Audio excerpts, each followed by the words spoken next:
Hi friends, welcome to my channel.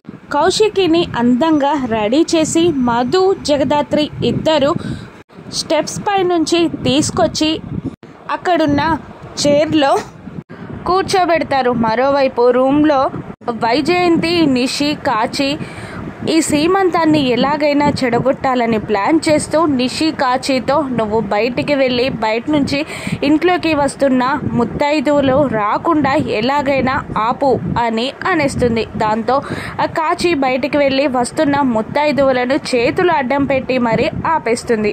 ఇక కౌశిక్కి పక్కకి జగదాత్రి నిలబడి సుధాకర్తో, మామయ్య గారు, మీరు అత్తయ్య గారు వచ్చి వదిన పైన అక్షంతలు వేసి ఆశీర్వదించండి అని అంటూ ఉండగా వైజయంతి సుధాకర్తో ఇలా అంటుంటుంది. ఎక్కడికయ్యా వెళ్ళేది?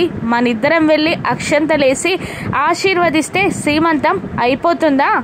ముత్తైదువులు రావాలి, తాళి కట్టినవాడు రావాలి, చీర పెట్టాలి, అప్పుడే కదా సీమంతం అయ్యేది అని వైజయంతి నిష్ఠూరంగా అంటూ ఉండగా నిషిక కూడా అదే మాటని అంటూ ఉంటుంది. మీరు చేసే సీమంతం ఇంతేనా? వీళ్ళేనా? దీనికే నిన్న ఇంత ఫోజులు కొట్టారా? ముత్తైదువులు ఎక్కడా? అన్నయ్య ఎక్కడా? ఎవరూ లేనిది ఈ విధంగా సీమంతం చేయడానికా అన్ని మాటలు చెప్పింది అని జగదాత్రిని నిషిక ఎగతాళిగా అంటూ ఉంటుంది. మళ్ళీ ముత్తైదువులేమైనా గాల్లో నుంచి ఎగిరి పడతారా అని అంటుండగా, నువ్వన్నదే నిజం కావచ్చు నిషిక అని అంటూ పిన్ని అని జగదాత్రి పిలుస్తుంది. అప్పుడే ఒక రూమ్ డోర్ ఓపెన్ అవుతుంది. ఆ రూమ్లో నుండి వచ్చేదెవరు? సురేష్ వచ్చి కౌశికికి చీర పెట్టి ఆశీర్వదిస్తాడా? వచ్చిన వ్యక్తులని చూసి నిషి షాక్ అవుతుందా? రాను ఎపిసోడ్స్లో చూద్దాం. Thank you for watching.